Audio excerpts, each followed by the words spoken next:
നമസ്കാരം. ഈ നൂറ്റാണ്ടിലെ ആദ്യ ആഗോള തരംഗമാണ് സൂംബ നൃത്തം. കഴിഞ്ഞ നൂറ്റാണ്ടിൽ റോക്ക് സംഗീതം പടർന്നതെങ്ങനെയാണോ അതിന്റെ ഇരട്ടി വേഗത്തിലാണ് ഇത് ജനങ്ങളിലേക്ക് എത്തിയത്. വലിയ വീടുകൾ എന്ന് നമ്മൾ പറയുന്ന കോടീശ്വരന്മാരുടെ വസതികളിൽ നിന്ന് തുടങ്ങി ചേരികളുടെ തെരുവുകളിലേക്ക് വരെ എത്തിയ നൃത്തരൂപം. അസാധാരണമായ ചടുലതയും അസാമാന്യമായ താളബോധവും ആവശ്യമായ കായിക രൂപം. നൃത്തം ഏത് ശരീരപ്രകൃതി ഉള്ളവർക്കും പറ്റുമെന്നുകൂടി തെളിയിച്ചത് സൂംബയാണ്. മെലിഞ്ഞവർക്കും തടിയുള്ളവർക്കും ഉയരം കുറഞ്ഞവർക്കും പോലുപോലുള്ളവർക്കുമൊക്കെ ഒരേ താളത്തിൽ അണിചേരാം.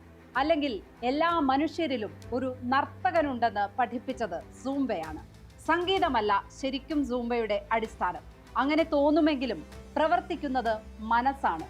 താളം മാറുന്നതിനനുസരിച്ച് മനസ്സാണ് തുള്ളുന്നത്. മനസ്സെത്തുന്നിടത്ത് ശരീരം എത്തുന്നില്ല എന്ന തോന്നൽ ഇല്ലാതാക്കിയ ആദ്യത്തെ നൃത്തരൂപമെന്നോ വ്യായാമ മുറയെന്നോ വിളിക്കാം സൂംബയെ. സ്പോട്ട് ലൈറ്റ് ആരംഭിക്കുന്നു. സൂംബ വരുമ്പോൾ ഉറഞ്ഞു തുള്ളുന്നവർ. പണ്ട് കബഡി വന്നതുപോലെ ഗലാട്ടയും വന്നു.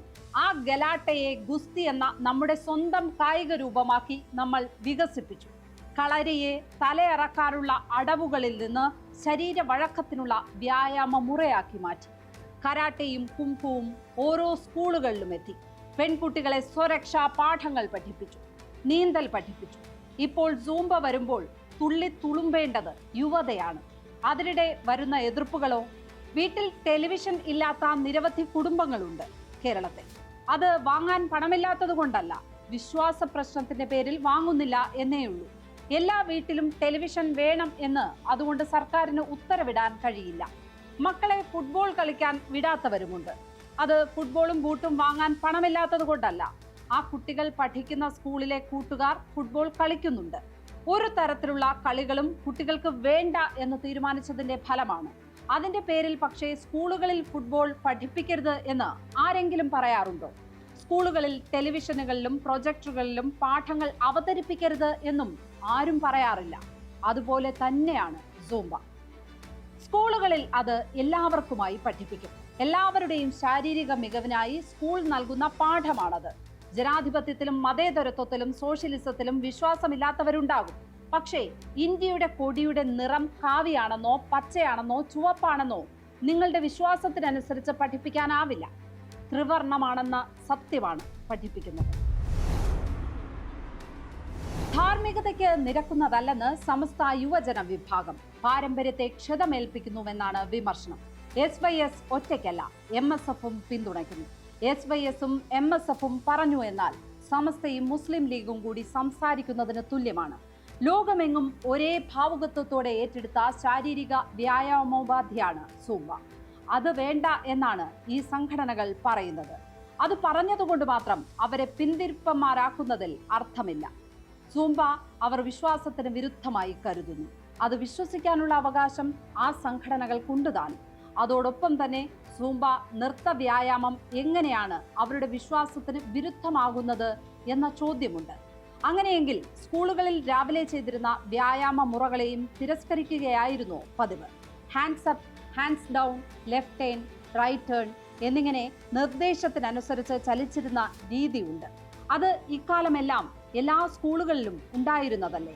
സ്കൂളുകളിലെ ഡ്രില്ല് വേണ്ട എന്ന് ഇതുവരെ ആരെങ്കിലും പറഞ്ഞിട്ടുണ്ടോ? ഓട്ടവും ചാട്ടവും കരണം മറിയലുമെല്ലാം വിദ്യാഭ്യാസത്തിന്റെ ഭാഗമല്ലേ? ഇതിനൊക്കെ അപ്പുറത്ത് ഒരു കാര്യമുണ്ട്. സ്കൂളുകളിൽ യോഗ പരിശീലിപ്പിക്കുന്നില്ലേ? അത് വേണ്ട എന്ന് ആരെങ്കിലും പറഞ്ഞിട്ടുണ്ടോ?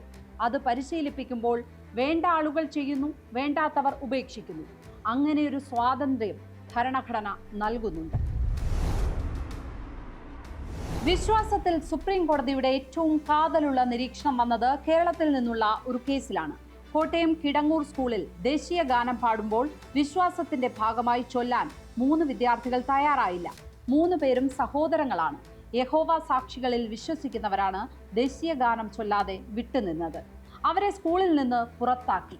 വിശ്വാസത്തിന്റെ ഭാഗമായി ജനഗണമന ചൊല്ലാതിരിക്കാൻ സ്വാതന്ത്ര്യമുണ്ട് എന്ന അവരുടെ വാദം കേരള ഹൈക്കോടതി തള്ളി.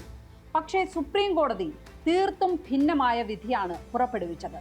ജസ്റ്റിസ് O ചിന്നപ്പ റെഡ്ഡിയും MM ദത്തും ഉൾപ്പെട്ട ബെഞ്ച് കുട്ടികളുടെ വിശ്വാസത്തെ അംഗീകരിച്ചു. അവർക്ക് ചൊല്ലാതെ വിട്ടുനിൽക്കാൻ സ്വാതന്ത്ര്യമുണ്ട് എന്നായിരുന്നു ആ വിധി. ദേശീയ ഗാനം ചൊല്ലാതെ വിട്ടുനിൽക്കുന്നവർ ദേശവിരുദ്ധരാകുന്നില്ല എന്നാണ് ആ ബെഞ്ച് നിരീക്ഷിച്ചത്. അതുപോലെ സ്കൂളിൽ ഇപ്പോൾ തന്നെ പല ഇനങ്ങളിലും വിശ്വാസത്തിന്റെ ഭാഗമായി പങ്കെടുക്കാത്തവരുണ്ട്. അവർക്ക് വിട്ടുനിൽക്കണമെങ്കിൽ അതിനുള്ള സ്വാതന്ത്ര്യം ഭരണഘടന നൽകുന്നുണ്ട്. അപ്പോഴും ഒരു ചോദ്യമുണ്ട്. സൂംബ ഡാൻസ് ഏതെങ്കിലും മതവിശ്വാസത്തിന്റെ ഭാഗമല്ല, ഏതെങ്കിലും മതത്തിന്റെ ചിട്ടയായി വളർന്നു വന്നതല്ല. മറ്റ് നൃത്തരൂപങ്ങളും വ്യായാമ മുറകളും പോലെ ഒരു ജീവിതചര്യയാണ്. ആ ജീവിതചര്യയെ അംഗീകരിക്കുന്നതിൽ എന്താണ് തടസ്സം എന്നാണ് ചോദ്യം. ഇനി നിങ്ങൾ അംഗീകരിക്കുന്നില്ല എന്നത് സമ്മതിക്കാം, പക്ഷേ ഈ വ്യായാമം സ്കൂളിൽ നടത്താൻ അനുവദിക്കില്ല എന്ന് പറയുന്നതിൽ എന്തർത്ഥമാണുള്ളത്? അത് മറ്റുള്ളവരുടെ സ്വാതന്ത്ര്യത്തിലേക്കുള്ള കടന്നുകയറ്റമല്ലാതെ വേറെന്താണ്? സൂംബയിൽ വിശ്വാസത്തെ ഹനിക്കുന്നത് ഒന്നുമില്ലെന്നാണ് വിദ്യാഭ്യാസ വകുപ്പ് പറയുന്നത്. അതിലുള്ളത് ഒരു താളമാണ്. ആ താളം ഒരു തരത്തിലും വിശ്വാസത്തിന് വിരുദ്ധമാകേണ്ടതില്ല. നമ്മുടെ കൈകാൽ ചലനങ്ങൾ വിശ്വാസത്തെ ഹനിക്കുന്നതല്ലല്ലോ.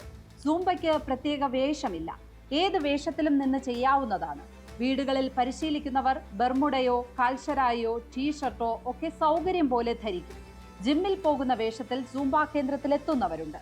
സ്കൂളിൽ പരിശീലിക്കുമ്പോൾ ആ വേഷത്തിന്റെ ഒന്നും ആവശ്യമില്ല. യൂണിഫോമിലാണ് സ്കൂളിൽ ഡ്രില്ലിൽ പങ്കെടുക്കുന്നത്. അതേ വേഷത്തിൽ ചെയ്യാവുന്നതേയുള്ളൂ സൂംബ നൃത്തവും. വേഷവും താളവും ഒരു വിശ്വാസത്തെയും ഹനിക്കുന്നതല്ല. ആരോഗ്യമുള്ള തലമുറയെ വളർത്തിയെടുക്കാനുള്ള ഒരു ഉപാധിയാണ് മുന്നിലുള്ളത്. 2 പതിറ്റാണ്ടായി ലോകമെങ്ങുമുള്ള ജനത ഏറ്റെടുത്തതാണ്. അത് വേണ്ട എന്ന് സ്വയം തീരുമാനിക്കാം. അതിനു മുമ്പ് എന്താണ് അതിൽ വിശ്വാസത്തെ ഹനിക്കുന്നതായി ഉള്ളതെന്ന് സ്വന്തം തലമുറയെ ബോധ്യപ്പെടുത്തണം. ഇല്ലെങ്കിൽ അവരുടെ മുന്നിൽ നിങ്ങൾ തെറ്റുകാരാകും. വിശ്വാസത്തെ ഹനിക്കുന്നതായി ബോധ്യപ്പെട്ടാൽ നിങ്ങൾക്ക് വിട്ടുനിൽക്കാൻ ആഹ്വാനം ചെയ്യാം. മറ്റുള്ളവർക്ക് സൂംബ ചെയ്യാനുള്ള സ്വാതന്ത്ര്യത്തെ ഹനിക്കുക എന്നാൽ അർത്ഥം എന്താണ്? താലിബാൻ ഭരണത്തിന് കീഴിലാണ് എന്ന് പ്രഖ്യാപിക്കുന്നതിന് തുല്യമല്ലേ അത്? അത്തരമൊരു പ്രഖ്യാപനമൊന്നും ജനാധിപത്യ മതേതര രാജ്യത്ത് നടത്താതിരിക്കുകയല്ലേ നല്ലത്? സ്പോട്ട്ലൈറ്റ് ഇനി നാളെ മറ്റൊരു വിഷയവുമായി ഇതേ സമയം. നമസ്കാരം.